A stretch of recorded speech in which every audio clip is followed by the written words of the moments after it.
kita malam ini mau bahas mengenai Cortex ya teman-teman yang sebenarnya minggu lalu harusnya kita bahas, tetapi karena kan ada kendala sinyal, jadi kita live kan lagi hari ini, malam ini gitu. Jadi sebelum kita mulai, mungkin kok Eka disclaimer dulu ya kok ya. Oke, baik, selamat malam teman-teman sekalian. Malam hari ini kita akan bahas tentang Cortex. Sebelumnya saya mau disclaimer terlebih dahulu ya. Jadi apa yang kami sampaikan pada malam hari ini adalah pendapat pribadi kami masing-masing. Ini bukanlah suatu kajian akademis ataupun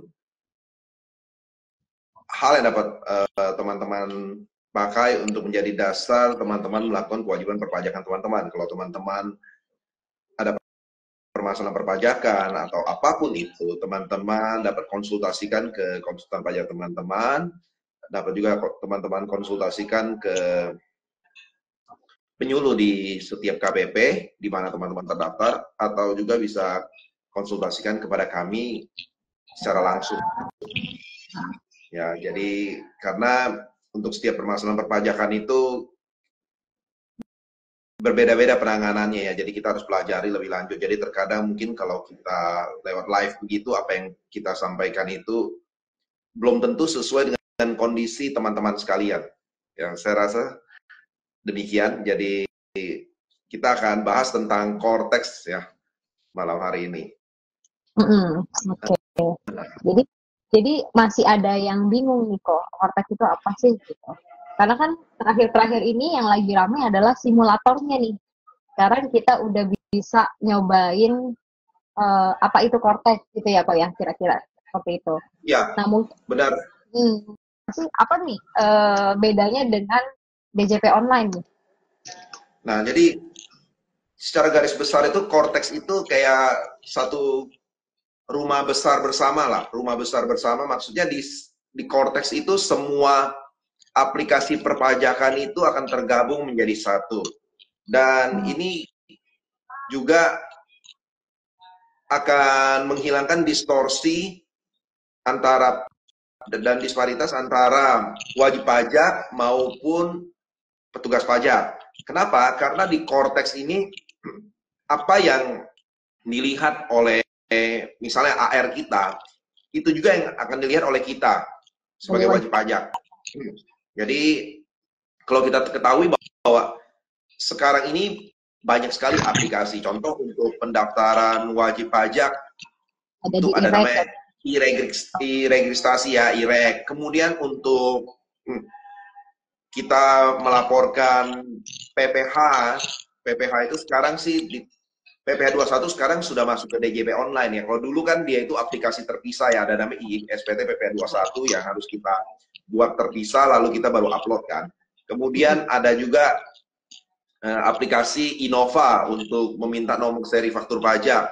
Kemudian ada e-faktur desktop untuk kita mengimport faktur pajak dan mengupload. Kemudian untuk melaporkan PPN kita ada namanya web e-faktur. Nah, kemudian untuk PPH yang lain sih sebenarnya kayak unifikasi dan lain-lain sekarang sudah tergabung ke dalam DJP online. Tapi tetap saja terpisah-pisah kan ya. Tadi PPN, PPH, untuk pendaftaran NPWP itu masih terpisah. Ke depan di Cortex ini semua akan dirangkum dalam satu program besar itu Cortex. Dan kalau selama ini bentuk laporan pajak kita itu tidak terlalu detail, di Cortex ini nanti akan sangat detail, termasuk misalnya ya salah satunya nanti akan ada akun-akun, misalnya akun ini langsung penjelasan. Contoh misalnya kalau kita ada biaya inilah, biaya penyusutan. Nah, nanti akan ada itu biaya penyusutan ini yang dikoreksi berapa, yang tidak dikoreksi berapa, kemudian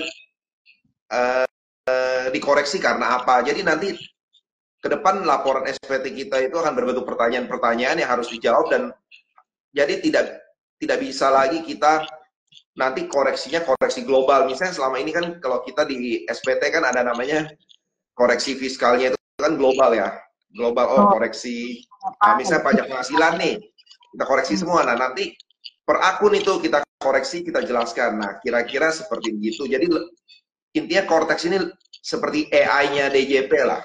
Jadi akan nanti kalau misalnya ada pembetulan atau apa juga lebih mudah karena nanti akan langsung mengacu ke akun yang mana, akun yang mana. Oh, betul. Nah, Kalau tapi mungkin itu nanti perlu dalami lebih lanjut ya. betul. Karena ini kan juga masih simulasi ya kok. Infonya sih akan ada update-update terus untuk sampai ke nanti finalnya kita akan implementasi di 1 Januari 2025 ya kak ya. Jadi kalau Betul, misalnya betul sekali. kita simpulkan, konteks ini sebenarnya DJP online tapi versi lengkap gitu ya kak ya. Versi Iya, lengkap. DJP online versi lengkap, betul sekali Santi. Jadi semua sistem yang selama ini kita akses ada beberapa sistem itu akan menjadi satu semua. Menjadi satu di dalam yang namanya sistem Cortex. Nah, yang menariknya gini kok, ini kan kita kalau ngomongin Cortex berarti kan kita harus belajar lagi nih sistem baru. Padahal ya ini kan terakhir Ibu Pot PPH 21 kita baru jalanin beberapa bulan, betul ya kok ya? Betul, baru jalan beberapa bulan, baru dari Januari kan kita pakai yang Ya, sistem TER itu, betul. kemudian dia masuk ke DJP online ya. Nah, ini berarti kan teman-teman perlu lagi nih yang namanya upgrade pengetahuan mengenai Cortex itu nanti jalannya seperti apa sih. Nah, teman-teman nanti Ya, bisa coba simulasinya ya kok ya. Ada simulasi yang disiapin dengan data dummy, teman-teman bisa tes gitu. Nah, betul. yang Itu menarik, nah yang menariknya ini ya kok ya, mengenai e-faktur nih. E-faktur rencananya tidak akan ada lagi yang namanya nomor seri. betul. Jadi nanti penomorannya itu akan otomatis seperti kita sekarang buat ibu port unifikasi. Nah, cuma kalau ibu port unifikasi kan nomornya ini urutan nomor kita sendiri ya. Contoh PT kita ada terbitkan nomor port pasti urutannya 1, 2, 3, 4, 5. Nah, nanti e-faktur itu nggak perlu khawatir lagi ke depannya, nggak perlu khawatir misalnya kita kehabisan nomor atau apa karena nomor di-create langsung secara otomatis oleh sistem. Tergenerate ya kok ya, tergenerate otomatis. Betul. Ya, Berarti ya, nanti ya. nomornya akan loncat-loncat itu. Ya, karena kan bukan kita yang mengenerate, sistem yang mengenerate ya kok ya. Kita hanya Betul. kita terkait data-data transaksinya aja. Jadi tidak Betul. Nanti lagi ya meminta yang nomor seri faktur pajak. benar. Nanti ke depan nomor seri ini kemungkinan seperti nomor e-billing yang sekarang tercreate secara otomatis begitu. Jadi itu Random ya kok ya, random. akan terhubung ke masing-masing akun wajib pajak untuk nomor seri ini, nomor seri, nomor seri ini. Ya, berarti untuk masalah yang biasanya sekarang ini kan kalau kita pakai Innova, kita lupa minta nomor seri hari ini, padahal sudah habis, kita mintanya besok, kita nggak bisa nerbitin faktur pajak atas hari ini, gitu kan ya kok? Dia nggak bisa Betul. backdate nih. Berarti nggak akan Ya, ada masalah terkait kita nggak bisa nerbitin faktur pajak mundur. Karena ini betul. udah pasti kita dapat nomor seri gitu ya. Ya, tetapi untuk upload dan lain-lain tetap saja sama ya. Misalnya tanggal 15 dari Ya, sosialisasi yang saya ikutin itu tetap sama tanggal-tanggalnya. Kemudian untuk faktur pajak masukan itu harus dikreditkan di masa pajak yang sama itu. Jadi tidak ke depan tidak ada lagi MTS tuh masa tidak sama. nah ini kan ini impact-nya sebenarnya ke aturan kok. Sekarang kan yang kita tahu adalah aturan kita boleh mengkreditkan faktur pajak masukan 3 bulan. Nah, kalau Betul. misalnya sampai berarti Cortex ini jalan, lalu faktur pajak tidak bisa dikreditkan di luar masa faktur pajak itu diterbitkan, artinya akan ada perubahan aturan. Kemungkinan akan ada keluar aturan sapu jagat ya. Jadi semua aturan akan dikeluarkan seperti waktu yang undang-undang HPP kemarin. Nah, Ya, sebenarnya kalau kita lihat ini pengkreditan masa tidak sama 3 bulan ini sebenarnya satu ketentuan yang sudah lama sekali ya. Mungkin 20-an tahun atau lebih mungkin ya, saya kurang. Nah, ini kan peraturan lama, kenapa? Di zaman dulu sekali itu kan faktur pajak berbentuk kertas ya, kertas hard copy yang kadang-kadang dari satu tempat harus dikirim fisiknya ke tempat lain itu butuh waktu yang lama, sehingga kadang-kadang proses administrasi itu tidak memungkinkan lawan transaksi si pembeli untuk menerima faktur pajak itu segera gitu. Tapi sekarang kan bisa dikirim lewat PDF sangat cepat sih. Jadi harusnya masa pajak yang pengkreditan di masa pajak yang sama itu akan sangat mungkin, dan juga ada pre-populated kan. Nah, di Cortex Oh, ini selain PPN ini semua PPH juga ada pre-populated nih, bukti potong semua pre-populated. Jadi oh, ini jadi bisa kita. merupakan satu hal kemajuan ya. Oh, jadi memudahkan kita. Yang saya tahu adalah bukti potong kita nggak perlu lagi minta lawan transaksi, kita bisa download dari akun kita sendiri, gitu ya. Betul sekali. Tapi dengan adanya pre-populated ini sebenarnya akan timbul masalah baru sih. Tapi mungkin nanti kita bahas. Kita bahas nanti. Boleh, boleh. Karena ini juga sebenarnya Cortex masih akan ada update terus ya, kok ya. Ini juga Betul. kita masih kalau kita coba Cortex itu bahasa yang masih muncul adalah masih campuran nih antara Inggris dan Indonesia gitu ya. Jadi belum sepenuhnya bahasa Indonesia. Ya, karena Cortex ini nanti rencananya kan bisa dipakai dalam dua bahasa ya. Jadi bahasa Betul, Inggris dan bahasa Indonesia. Nanti pada saat pilihan itu kita bisa memilih Inggris atau Indonesia. betul.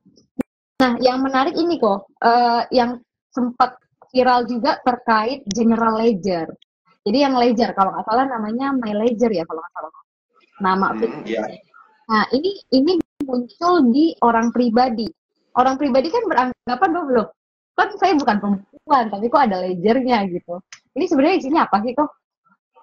Itu general ledger itu sebenarnya untuk wajib pajak yang melakukan pembukuan ya, melakukan pembukuan. Karena kan ke depan banyak wajib pajak kan yang sudah wajib pembukuan. Contoh wajib pajak yang dia PKP, wajib pajak yang omsetnya di atas 4,8 miliar, itu kan wajib pembukuan semua. Nah, general ledger ini akan dipakai oleh mereka nih. Nah, yang tadi saya sampaikan itu nanti waktu mengisi general ledger ini itu kan harus diisi tuh, isinya cukup detail. Jadi beda dengan e-form saat ini ya. E-form saat ini kan cuma masukkan angka di satu form ya. Nah, nanti tidak seperti demikian. Oh, Nanti lebih kita per akun, kalau kita orang akuntansi itu per akun itu nanti kita isi kemudian kita seandainya itu ada koreksi, kita juga langsung masukkan koreksi fiskalnya berapa. Kemudian alasan kita melakukan koreksi fiskalnya juga langsung diinput di akun tersebut. Jadi, nah nanti sesudah akun itu, satu akun selesai, kita pindah ke akun berikutnya, lakukan hal yang sama, pindah lagi ke akun berikutnya. Memang sangat, menurut saya akan sangat akan take sibuk. time ya. Akan take Nah, time sekali. ya, jadi mungkin cara pelaporan SPT di saat-saat terakhir itu tidak bisa diterapkan ya, karena saya rasa kadang untuk begitu banyak yang harus diisi itu tidak bisa diselesaikan dalam waktu yang singkat begitu. Seperti e-form ya kok ya. Karena kan e-form kalau kita lihat simple. Ada hanya Betul. beberapa lampiran. Kalau ini kan kalau kita lihat lampirannya sama tetapi isinya lebih banyak gitu ya. Dan Ini lebih banyak, banyak. betul sekali. Dan banyak pertanyaan yang harus dijawab. Jadi kalau pertanyaan itu kita tidak jawab, Nggak formnya bisa tidak akan terbuka gitu loh. gitu. Jadi mau nggak mau uh, istilahnya kita sudah dihadang oleh pertanyaan yang wajib kita jawab dulu, baru kita bisa masuk ke formulirnya gitu ya kok ya. Betul. Dan satu hal lagi sebenarnya ini banyak wajib pajak kan sebenarnya, contoh ini, kalau tadi ledger itu mungkin satu masalah ya. Ada masalah lain yaitu bukti potong. Selama ini banyak orang kan tidak melaporkan semua bukti potongnya ya. Ada dua sih, ada dua alasan orang tidak melaporkan bukti potongnya. Pertama, dengan melaporkan bukti potong itu akan menyebabkan dia menjadi kurang bayar, atau kedua, Tidak. dengan melaporkan bukti potong itu akan menyebabkan dia menjadi lebih bayar. Dua-duanya ini pasti dihindari oleh wajib pajak kan. Sama yang satu lagi ada tiga kok. Yang terakhir adalah dia memang tidak terima. Memang tidak sengaja dia lupa tidak mencatat penghasilan sehingga dia lupa kalau dia pernah dipotong oleh perusahaan tersebut gitu. Iya benar sekali ya. Jadi ada tiga. Nah, dan ini kita mungkin bahas satu-satu karena ini menarik ya. Ini menarik dan jadi yang perlu diperhatikan ya. Contoh misalnya sekarang kalau misalnya seseorang menerima bukti potong atas penghasilan dia, misalnya kita anggap 50 juta lah, 50 juta. 50 juta dia terima penghasilan, berarti dia masih kena tarif pajak untuk orang pribadi, kena tarif pajak terendah kan? Betul. Betul, 5%. 5%. Kemudian dia terima bukti potong kedua dari PT yang lain juga potong dia 5%. Ya, 50 juta juga. Dari perusahaan yang lain lagi yang ketiga potong dia juga dari 50 juta itu 5%. Sudah 150 juta ya.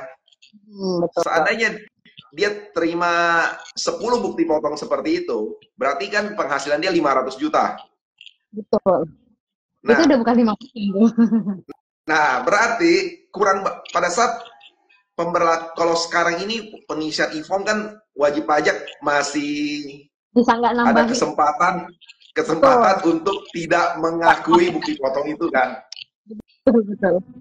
Tidak mengakui bukti potong, juga tidak mengakui penghasilannya, ya kan? Sekarang ini yang wajib pajak lakukan yaitu menghapus penghasilannya, menghapus juga bukti potongnya. Nah, tetapi pada saat pemberlakuan Cortex nanti, untuk kita yang tidak mau mengkreditkan, itu tetap bisa. Jadi kita boleh hapus bukti potongnya. Bukti potongnya boleh, kita boleh pilih untuk tidak mengkreditkan, tetapi penghasilannya sudah masuk. Jadi tidak mungkin kita lakukan itu kan. Betul. Makin kalau misalnya bukti potongnya tidak kita kreditkan, artinya pasti yang kita bayar akan lebih besar lagi tuh. Akan lebih besar lagi. Tapi mungkin juga kan ada perusahaan-perusahaan ini, terutama kalau di orang pribadi, saya rasa akan menyebabkan semua bukti potong yang terpopulated itu akan menyebabkan kurang bayar. Tapi kalau di perusahaan mungkin yang akan ada lebih bayar. Kenapa? Perusahaan itu kadang-kadang kan suka menghanguskan bukti potong ya, menghanguskan bukti potong supaya SPT-nya nggak jadi lebih bayar. Dia hangusin supaya menjadi kurang bayar, tetapi kan pengakuan omsetnya tetap sesuai kan. Misalnya dia lakukan ekualisasi dengan PPN-nya, omsetnya tetap diakui dengan sebenar-benarnya, tetapi bukti potongnya dia hanguskan.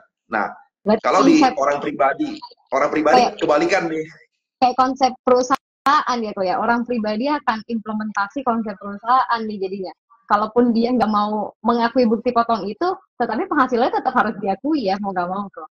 Betul, karena penghasilannya langsung terpopulated kan. Kayak tadi itu, misalnya dia terima 10 bukti potong, 50 juta dengan tarif 5%. Otomatis kan pada saat di prepopulated, penghasilan yang ditarik itu adalah 500 juta. Nah, betul, betul. 500 juta kena tarif pajak, 25. udah tarif pajaknya sampai yang ini ya, 25% ya. Ya, tarif 25%, yang dipotong baru 5%, berarti harus tambah bayar 20%. 20% kali 250 juta, ya berarti berapa itu? 20% kali 250 juta, berarti lumayan. Itu 50 juta. Harus tambah bayar 50 juta, masih harus dihitung lagi yang tadi yang di layer pertama dan layer kedua yang kena 5% dan 15%. Harus tambah lagi kan? Betul, betul. Jadi sebenarnya nggak bisa menghindar lagi nih untuk bukti potong yang kalau dulu kan kita masih bisa bilang, wah saya nggak terima Pak, makanya saya lupa, saya nggak laporin gitu kan. Kalau sekarang tidak ada lagi alasan kita nggak dapat bukti potong, karena kita bisa cek sendiri dan secara otomatis oleh sistem Cortex ini akan diakumulasi ya kok ya. Jadi sebenarnya betul, akan diakumulasi. Memudahkan wajib pajak ya kok ya, memudahkan wajib pajak, tetapi jadi apa ya? Mungkin bagi wajib pajak agak berat ya kok, agak berat terakumulasi, gede. Terakumulasi berarti banyak orang yang selama ini, contoh nih, banyak orang nih yang terima komisi, terima apa yang dia tidak sadar, tapi perusahaan PT kan selalu potong pajaknya kan. Nanti itu bisa di akhir tahun pas pelaporan SPT itu orang bisa kaget ini. Ini biasanya yang freelancer nih kok, freelancer ya. Freelancer itu kan beberapa perusahaan dan dia pasti kalau misalnya tidak lebih dari 60 juta kena tarif yang paling terendah. Nah ini nanti di akhir tahun biasanya ya agak shock nih. Karena sekarang aja yang kita masih menggunakan e-form, mereka benar-benar mengumpulkan bukti potongnya, di akhir tahun mereka juga tetap shock melihat kurang bayar. Tetap shock, betul. Apalagi ini yang tiba-tiba udah langsung terakumulasi gitu ya kok ya. Betul. Dan sebenarnya di Cortex ini nanti juga ada itu satu ya tadi ya, masalah yang prepopulated di bukti potong. Kemudian nanti juga di Cortex ini kita karena dia semua di satu sistem, untuk melakukan ekualisasi juga akan lebih mudah itu. Jadi banyak data yang mereka akan bisa munculkan otomatis gitu loh, rencana ke depannya. Betul, betul. Jadi lebih mudah sih sebenarnya ya. Untuk Memudahkan kita badan, sebagai untuk badan akan lebih mudah. Dan ini, terus data-data yang dilaporkan benar-benar detail sekarang. Contoh nih, misalnya di harta itu nanti akan, orang pribadi kan biasa SPT orang pribadi itu fokusnya sebenarnya lebih ke harta kan. Setelah penghasilan tentu harta kan. Harta itu kan ada yang cash kan, setara cash kan, cash and cash equivalent, kemudian ada land and property, kemudian ada movable asset dan lain-lain lah gitu. Nah, nanti pengisiannya itu akan sangat detail sekali itu.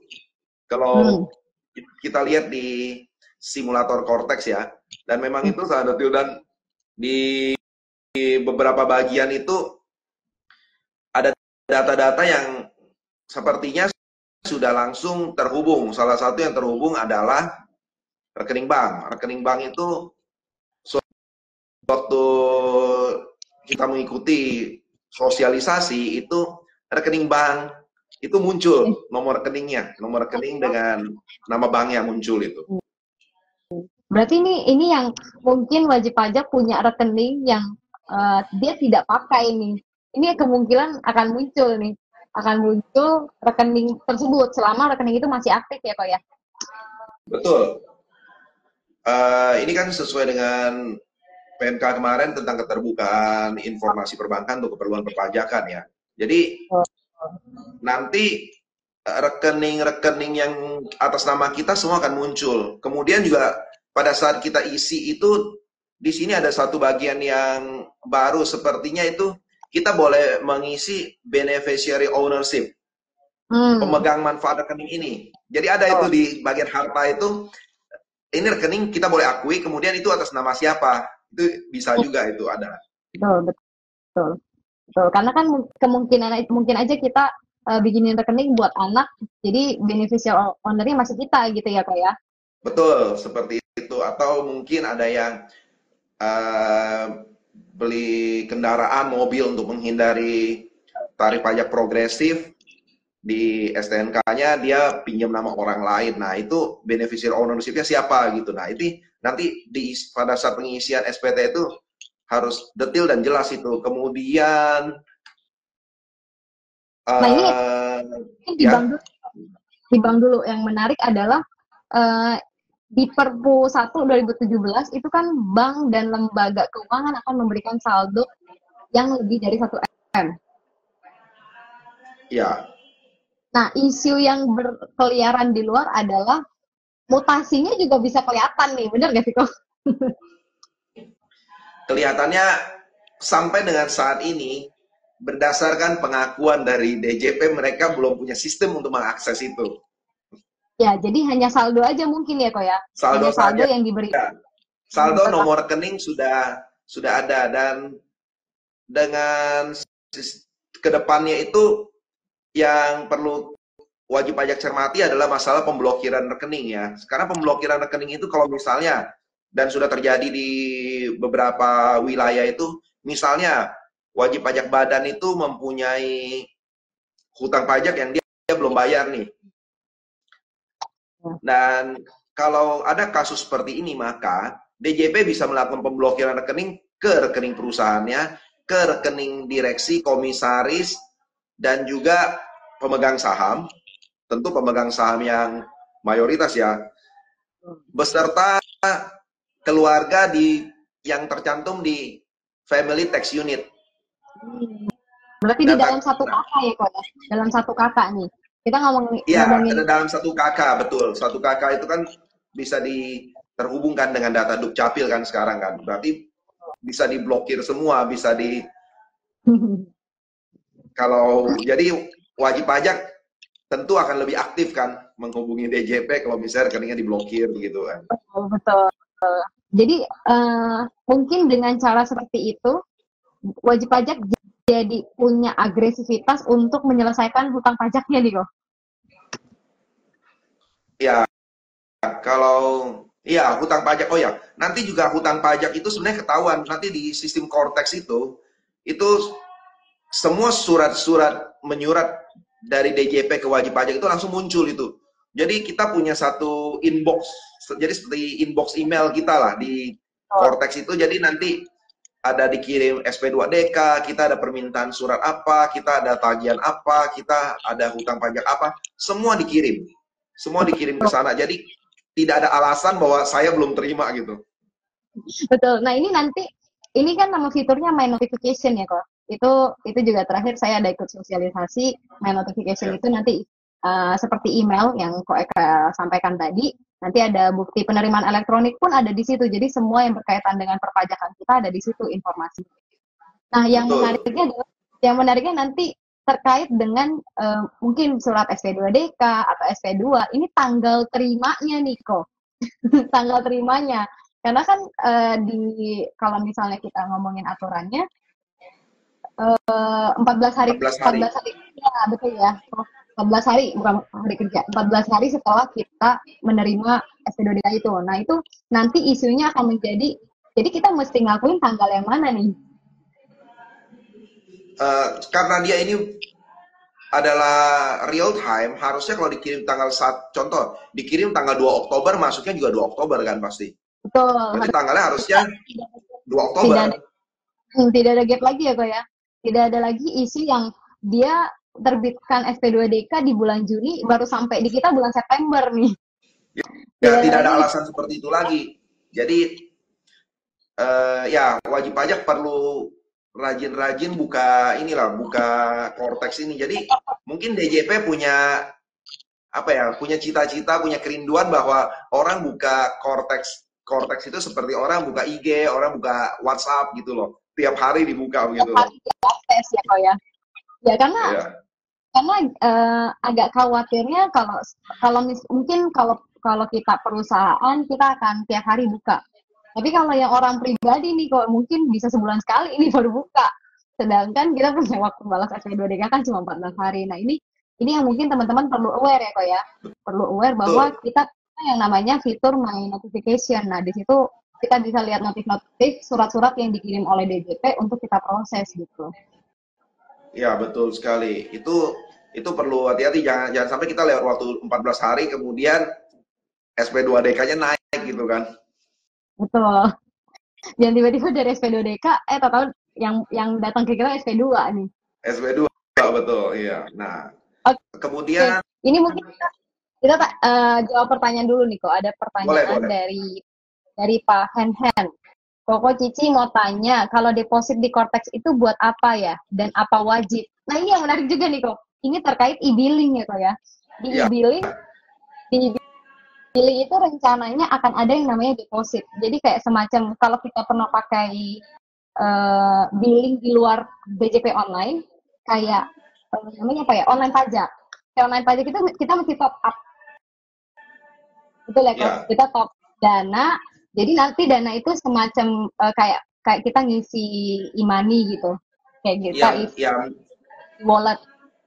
ya seperti kalau mungkin teman-teman sekalian mungkin lebih familiar seperti Shopee Pay, kemudian Oh, Tokped, pay. saldo di Tokped begitu. Ya seperti itulah. Jadi kalau kita mau bayar, kalau di Shopee atau Tokped itu kan kita boleh beli dulu, kemudian bayarnya kita bayar lewat rekening bank kita ke sana kan, boleh kan, ada akun virtual kan, tapi juga boleh potong saldo kita di Shopee di Pay. Atau marketplace itu kan, nah di Shopee Pay atau di Tokped itu kan, nah seperti begitu. Jadi nanti, nah deposit di Cortex itu nanti fungsinya apa? Contoh nih misalnya sekarang ini kan ada denda keterlambatan pembayaran ya.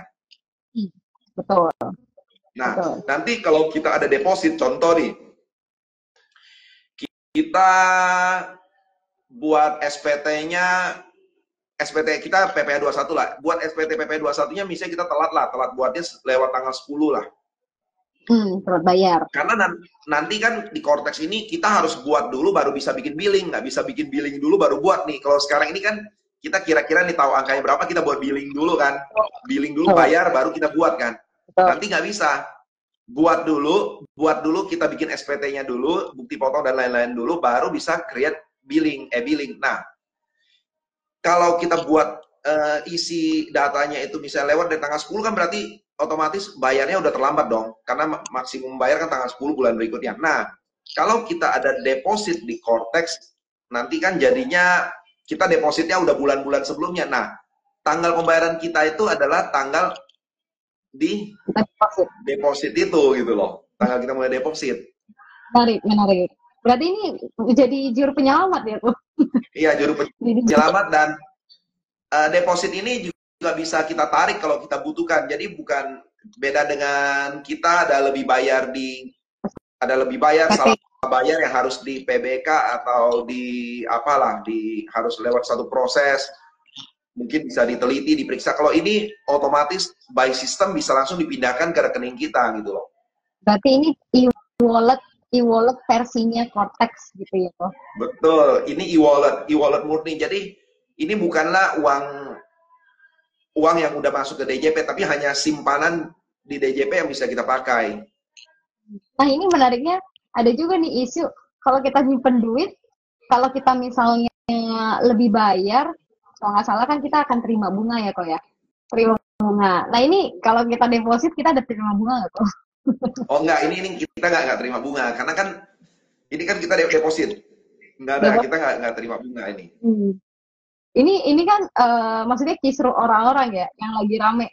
Jadi fungsinya, maksudnya kalau misalnya dia tidak mau deposit pun nggak ada masalah ya, kok ya? Karena ini bukan suatu kewajiban yang kita harus mendepositkan uang kita di dalam Cortex gitu ya. Iya benar. Ini pilihan sih, kita mau deposit apa tidak, itu pilihan kita sebagai wajib pajak ya. Tapi yang paling menarik memang yang tadi sih, kalau misalnya sampai tanggal deposit kita yang diakui, berarti kan kemungkinan tidak ada keterlambatan bayar, tidak ada denda keterlambatan bayar. Iya, tidak ada itu. Dan kemarin waktu sosialisasi itu, nah sekarang di Cortex ini nanti saat kita bayar, saat itu juga SPT kita terlapor. Jadi tidak ada dua kali proses seperti selama ini nih. Bayar dulu input NTPN baru bisa lapor. Karena jadi sekarang otomatis ya, kok. Udah betul, ketarik. Langsung ketarik. Jadi pada saat kita bayar, langsung dia jadi pay, ada pilihan kalau kemarin tuh pay and submit. Jadi pada saat pay langsung submit gitu loh. Jadi benar-benar harus kita cek dulu nih benar-benar nih waktu buat nih, karena pada saat kita sudah bayar otomatis kelapor. Karena kalau kita bayar artinya kita udah confirm nilai tersebut udah benar gitu, hitungannya udah benar, angka yang kita input sudah benar gitu ya, kok. Betul, seperti begitu. Oke, lanjut nih ke pertanyaan kedua. Pak, maaf mau tanya, untuk Cortex nanti apa benar saldo rekening langsung terisi? Tadi udah kita jawab ya, kok ya, ini udah kita bahas nih. Jadi ya, saldonya kan saldonya ini kan Cortex masih pengembangan ya. Kemarin waktu sosialisasi sih yang muncul itu kan nomor rekening dan nama bank kita ya. Saldo itu saya rasa masih belum ya, kecuali mungkin untuk SPT setelah jangka waktu tertentu mungkin bisa muncul ya.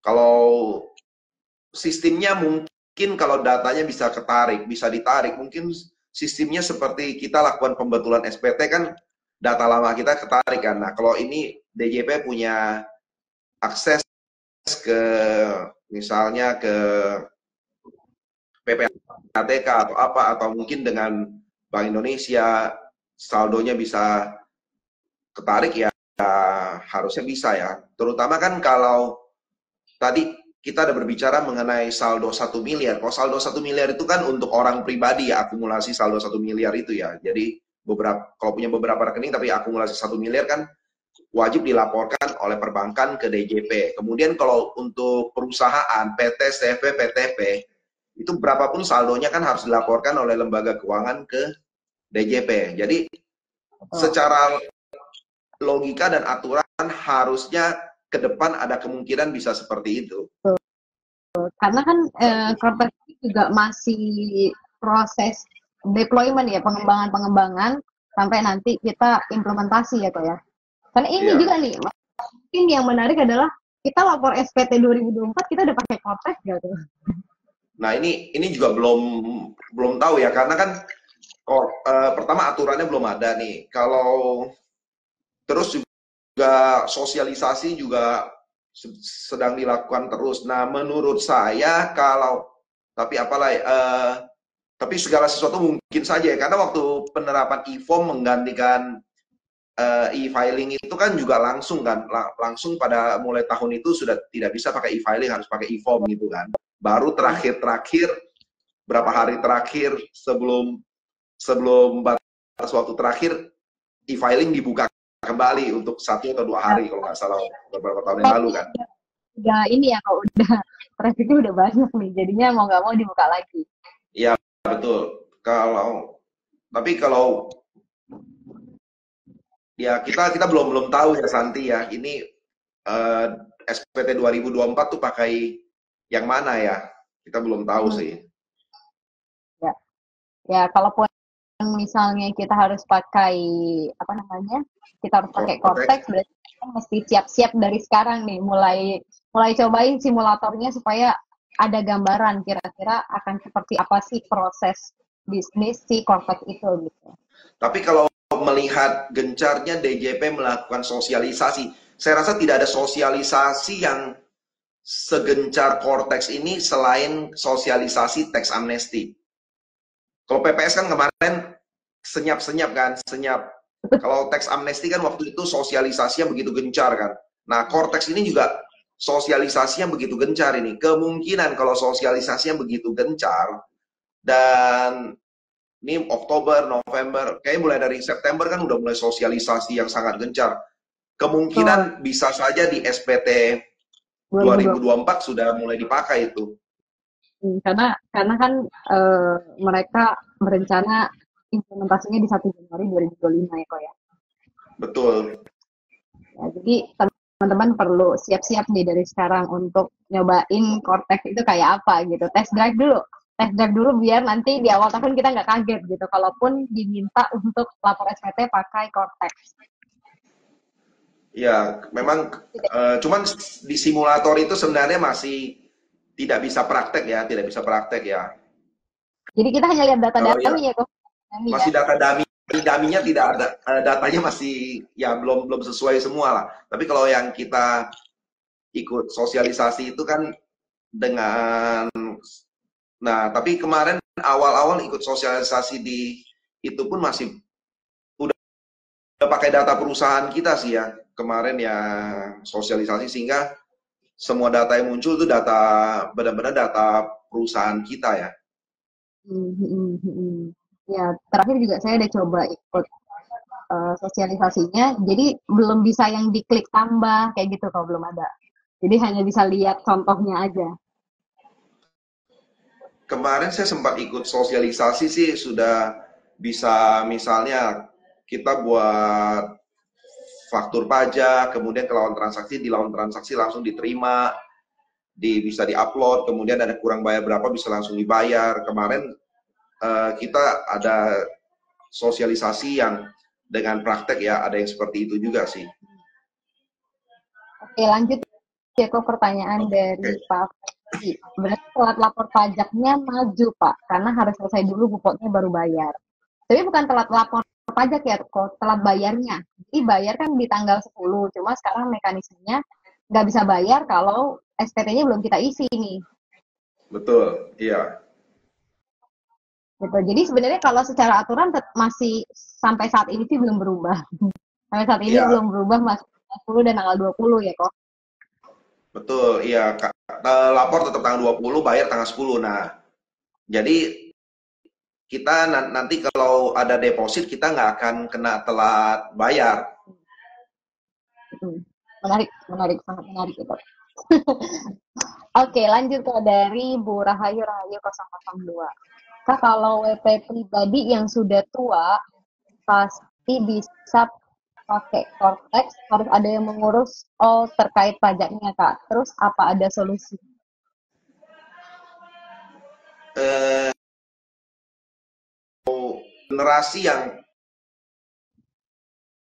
kurang terfamiliar, kurang terbiasa dengan teknologi, tentu akan ada kendala kendala ya, karena memang, dan saya lihat juga Cortex ini membutuhkan spesifikasi komputer laptop yang cukup tinggi ya. Hmm. Minimal minimal prosesornya harus i3 sepertinya. Ya Ya, ya, ya. kalau mau Karena aman mungkin datanya i5 berat ya. lah, i5. Kenapa? Karena nge-load datanya lumayan banyak. Yang tadinya kan pisah-pisah, sekarang jadi satu semuanya.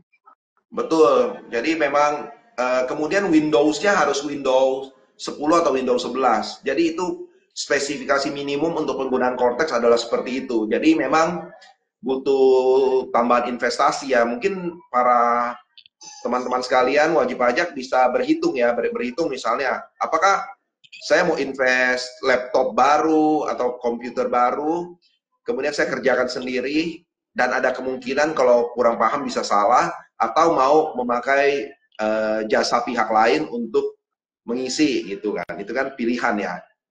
Betul, betul. Nah, tapi memang mungkin untuk yang ya seperti saya ini kan mungkin Gen X ya, mungkin ya butuh, kalau kurang paham teknologi komputer ya butuh bantuan generasi di bawahnya untuk mengisi ya. Nah, benar-benar. Jadi ini lanjutan dari Bu Rahayu nih. Cortex ini diisiin sama misal konsultan atau orang lain bisakah? Oh, tentu Bisa. saja bisa, Karena yang bisa. penting Bahkan nanti, passwordnya nih, user password untuk login Cortex ya siapapun bisa akses gitu, selama punya iya, akunnya gitu. iya benar.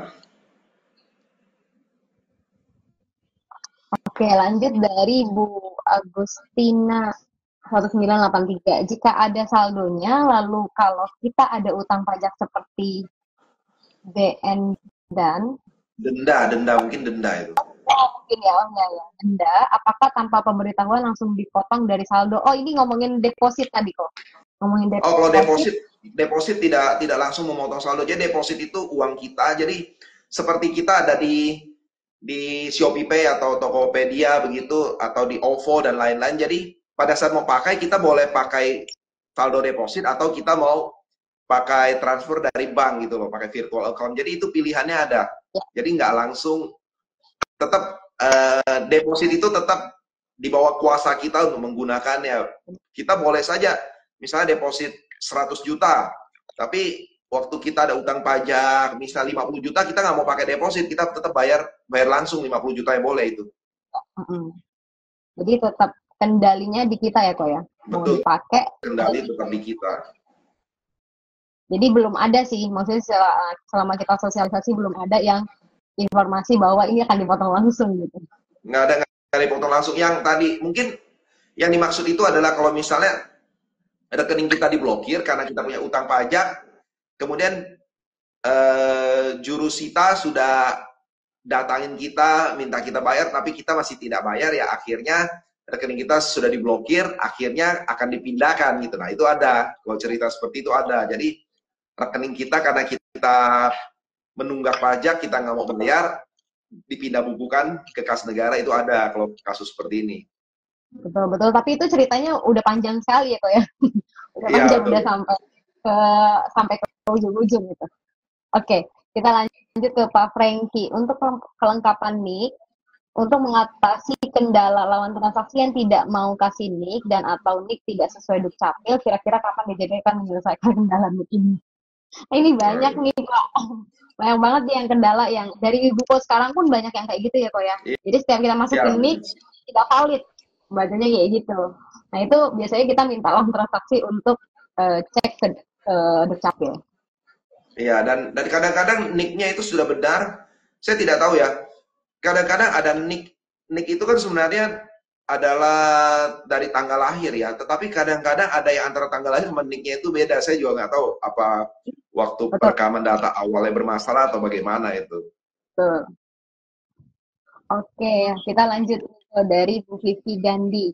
So, bagaimana membuktikan kalau ada depositnya agar tidak kena denda?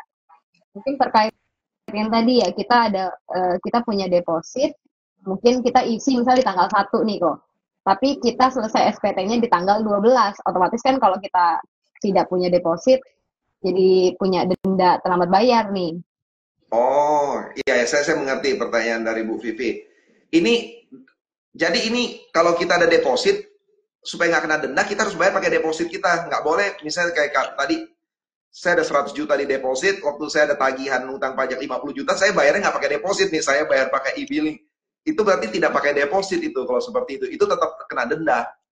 Ya, jadi kalau misalnya kita udah punya deposit terus kita pakai, maka nanti tinggal kita buktiin aja bahwa kita ada top up. Harusnya di dalam Cortex-nya nanti ada ya kok ya. Oh, Ada sudah semacam itu kita Cortex. mm, Menurut saya Cortex canggih sekali pasti udah ada itu akan data mudah data sekali. kita mau up kapan, angkanya berapa itu pasti ada ya itu. Karena ini kan sistemnya seperti e-wallet. Iya. Pertanyaan dari Licin25. Kalau untuk pengisian SPT badan, PPh 23 dari customer, apakah kita isi sendiri atau bisa tarik saja datanya seperti pre-populated? Ini juga tadi udah kita singgung ya kok di awal ya. Iya.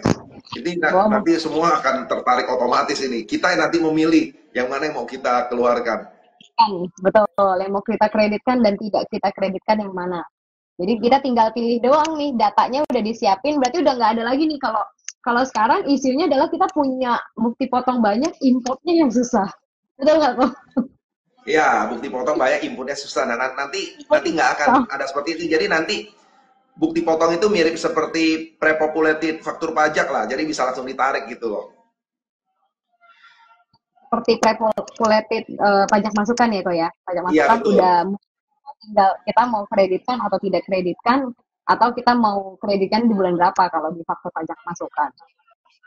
Ya, tapi menurut saya sih input tetap harus dicek satu-satu lah. Kalau di pre-populated tarik langsung kan juga kita jadinya nggak bisa pilih kan. Oke, lanjut ke pertanyaan Bu Rahayu Rahayu 002. Kak, yang jadi user untuk perusahaan itu harus karyawan atau selain karyawan, misal konsultan, bisa nggak Kak untuk proses Cortex baik laporan masa dan tahunan? Ini mungkin maksudnya Nah, API ya? ini ini menarik. Jadi nanti ke depan itu konsultan pajak bisa menandatangani SPT. Ya. Kalau jadi Ya, kalau kita ada seperti itulah, sistem seperti itu. Kemudian user karyawan itu, jadi ini nanti seperti PPh 21 nih. Jadi user ini diberi kayak apa ya, haknya sampai di mana gitu loh, hak aksesnya sampai di mana. Tetapi yang tetap untuk bisa lapor SPT itu tetap harus direksi atau konsultan. Kalau karyawan tidak bisa, kecuali dia pakai user ID direktur. betul. Dan Kayak ini ya kok ya, kayak PPh 21 e-faktur juga gitu kan. Kalau kita login e-fakturnya pakai admin, ya hanya bisa bikin faktur pajak nih. Kalau kita betul, loginnya di faktur, baru bisa upload gitu ya. betul. Tapi kan akhirnya semua pakai user ID-nya direktur kan. Benar, benar. Jadi satu akun Iya aja. kan. Ya, tapi Dan itu rencananya nanti ada tanda tangan digital seperti yang kamu pernah posting juga, Santi. ya, ya, betul, betul. Jadi karena sekarang juga e-materai aja udah elektronik, sebenarnya ini memudahkan sekali loh, lebih simple ya kok. E-materai itu Betul, dokumen materinya ditempel langsung. Nah, nanti kita juga langsung tanda tangan elektronik. Dan ini menurut saya paperless, jadi nggak perlu lagi kita nge-print terus ditempel materai terus ditanda tangan gitu ya. Udah lebih betul. simple. Iya. Oke, lanjut nih kok dari Rusmin Iskandar. Cortex langsung implementasi WP Badan dan OP. Pertanyaannya itu. Harusnya Iya. iya. Harusnya langsung Harus, ya. Harusnya betul. langsung ya, Santi ya. Karena ini Sosialisasikan. udah gencar nih dua-duanya soalnya. Iya, dua-duanya udah paralel terus nih. Iya. Jadi teman-teman mungkin dari sekarang udah bisa menyiapkan diri untuk cobain si Cortex atau test drive dulu nih si Cortex, isinya apa sih yang perlu kita, mungkin kalau teman-teman ada bingung kan kita punya waktu nih sekarang untuk Iya, tanya ya kok ya ke helpdesk gitu, kira-kira betul. ini isinya apa gitu supaya Di nanti simulator lah. Daftar oh, di simulator kan sudah bisa langsung praktek juga. Baca sih, baru baca Ya, praktek masih belum bisa impresi di sana. betul, betul. Jadi paling tidak kita coba test drive. Jadi kita tahu nih kira-kira hal-hal yang perlu kita perhatikan, terus hal-hal yang mungkin kita perlu tanya lebih lanjut ke helpdesk, nah itu udah bisa kita persiapkan dari sekarang. Jadi nanti 1 Januari begitu diimplementasi, diminta untuk lapor SPT pakai Cortex, udah aman gitu ya kok ya. Ya, tapi pasti pasti akan banyak hal-hal yang menarik pada saat buka Cortex. Hmm. Banyak hal-hal menarik, banyak hal-hal yang mengagetkan, banyak hal yang seru-seru di dalam Cortex nanti. Karena kita kan selama ini masih pada saat kita lapor pajak itu masih terkotak-kotakan ya kok ya, terkotak-kotakan. Oh saya mau lapor faktur pajak, berarti saya harus masuk ke web based gitu. Melapor PPh 21 ke Ibu Pot dulu ke Ibu Pot 21. Nah, kalau sekarang di satu sistem begitu buka sistemnya udah muncul semua nih. Ya Semua muncul akun. semua terus ya dan apa ya pelaporannya itu kalau WPOP mungkin di pelaporan hartanya ya dan yang lain-lainnya itu wah akan sangat detail sekali itu benar-benar itu. Jadi note-nya adalah yang OP akan mendetailkan harta hutangnya ya kok ya. Lalu di Betul. badan koreksi fiskalnya nih udah per akun nih, udah tidak Iya, global koreksi lagi. fiskal berakun. WPOP yang menggunakan pembukuan juga nanti per akun. Jadi kalau biasa kan kita nggak pernah ada akun-akun ya. Biasa kita kalau pakai e-form kan nggak ada akun. Itu semua gabungan ya. Contoh nih, kalau di e-form itu kan kita eh, kas dan bank kan digabung ya. Kalau di lampiran 8 itu, 8A itu kan digabung tuh kas dan bank.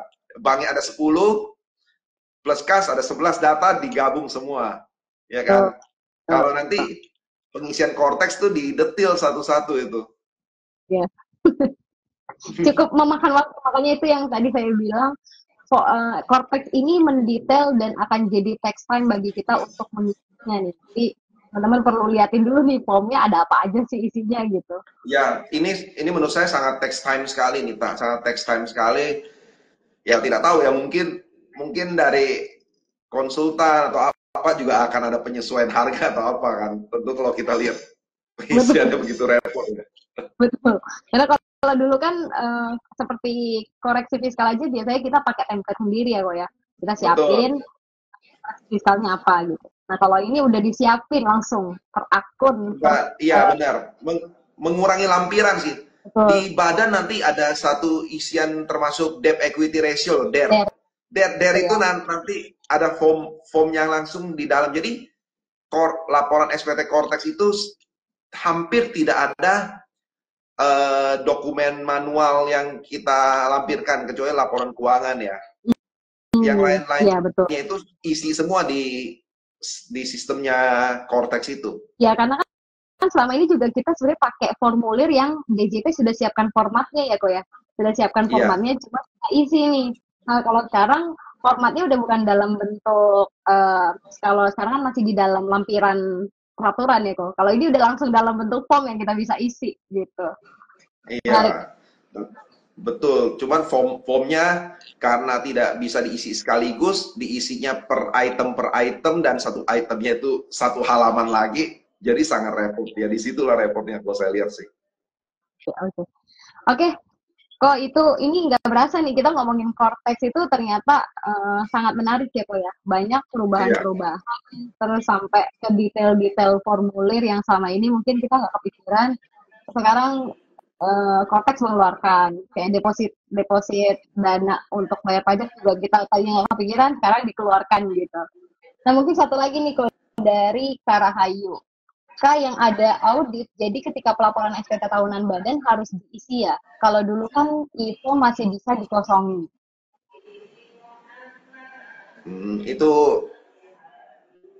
Kan kalau sesuai aturan ya harus, sesuai ya aturan harus diisi ya. betul, harus diisi. Jadi kan nanti ada kalau di SPT badan kan kita ada tulisan diaudit atau tidak diaudit ya kok ya. Betul. Nah nanti tinggal dipilih aja antara pilihan itu. Gitu. Iya. Paling itu ya kok ya. Live kita malam ini. Terima kasih teman-teman yang sudah bergabung. Kayaknya lebih seru banget ya kok ya Cortex ini ya. Ya, Sampai nggak Cortex berasa. ini seru karena ini sesuatu yang baru dan semua orang juga rasa ingin tahunya besar gitu untuk Cortex ini. Betul, betul. Karena ya itu tadi gencarnya DJP sosialisasi sehingga orang-orang tergerak nih. Cortex itu apa sih? Cortex itu apa sih gitu ya. Oke, teman-teman, kita akhiri live kita malam ini. Sampai ketemu lagi di hari Kamis depan ya kok ya. Kita akan bahas Ya, hal-hal menarik lainnya yang mungkin teman-teman ya. juga bisa lagi gitu. Oke, mungkin itu ya. Baik, selamat malam. Yo, selamat malam, Selamat Santi. malam, selamat malam teman-teman. Terima kasih semuanya. Selamat malam juga teman-teman. Terima kasih.